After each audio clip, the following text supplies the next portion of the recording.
We begin once again here in the French capital, where the players of Paris Saint-Germain are due to receive a hero's welcome this Sunday after winning their second consecutive Champions League trophy. The PSG beat Arsenal on penalties at Saturday's final in Budapest, a heartbreaking loss for the English club that was hoping to win their first ever European Championship. Well, post-match celebrations brought some 20,000 fans to the Champs-Elysées, with police making over 400 arrests after festive unrest nationwide.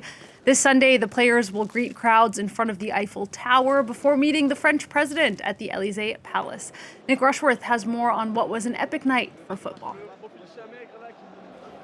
A missed final penalty from Arsenal in the shootout, and joy for the Paris Saint-Germain players and fans, with the Champions League trophy going to PSG, who are now back-to-back European champions. It was an incredible game from the beginning to the end. It was full of emotion, and I think it's a huge milestone in our history right now, because it's the first time that we do the back-to-back, so we are super happy. PSG won 4-3 on penalties in the match in Budapest, which ended 1-1 after extra time. The side is only the second team to retain the trophy in the modern era after Real Madrid. Luis Enrique became a three-time winner as coach. It was incredible. It was very hard, but we are very happy, very proud of all our supporters. We are very happy. It's time to party. Pain. That's it. When you are so close, Arsenal manager Mikel Arteta spoke of the pain and disappointment following his side's defeat, and he praised PSG. Football. I want to congratulate PSG, Luis in particular, because they are, in my opinion, the best team in the world.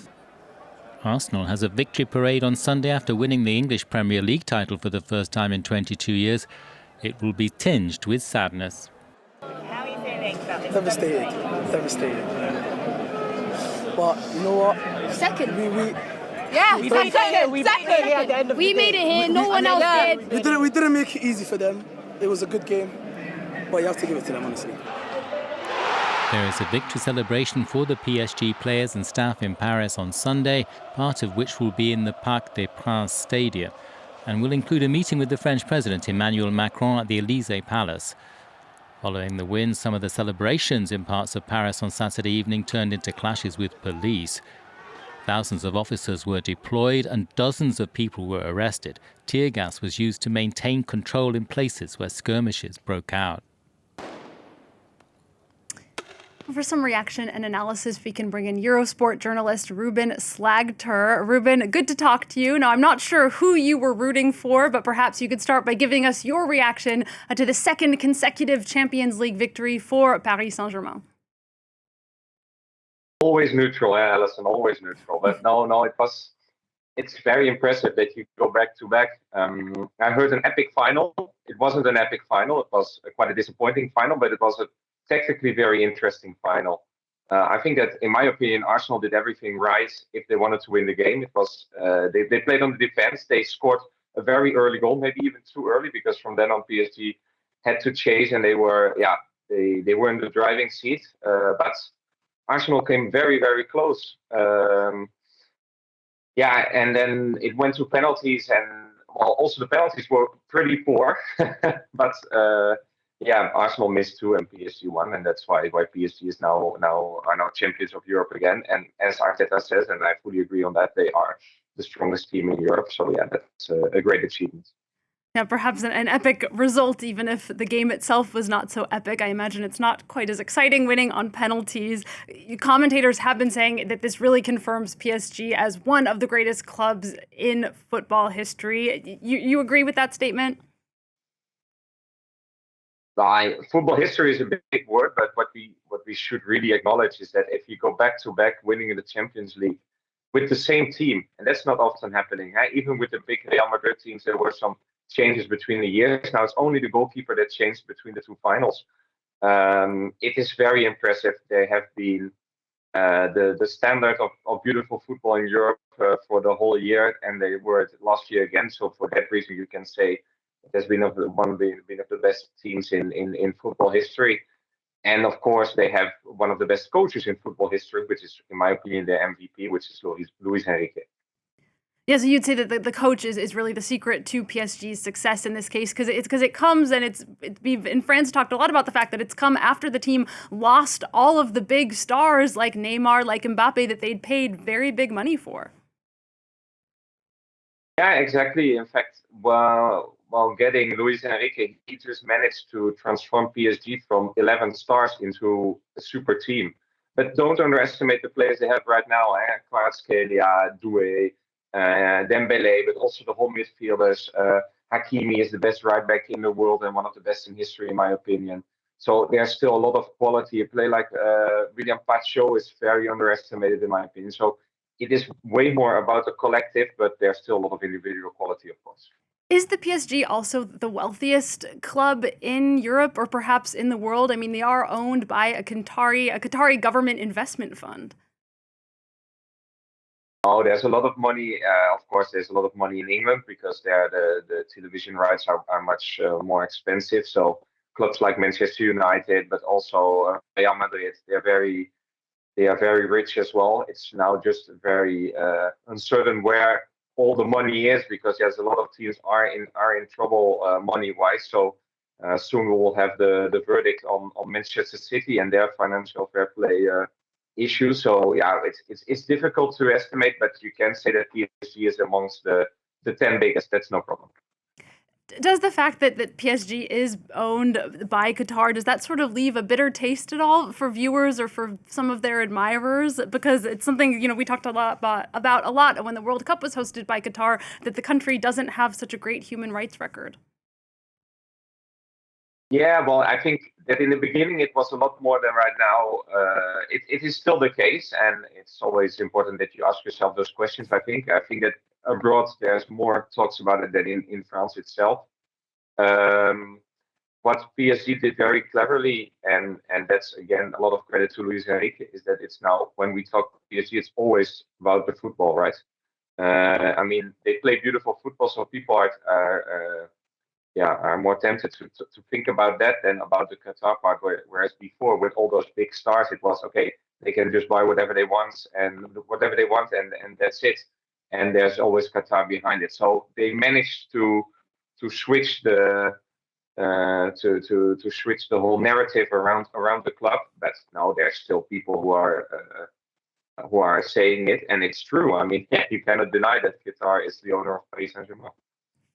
The stadium appeared to be pretty full of Arsenal supporters. I saw a lot of the crowd wearing red. Would you say that they were sort of the crowd favorite here, or which team had more supports outside of their regular fan clubs?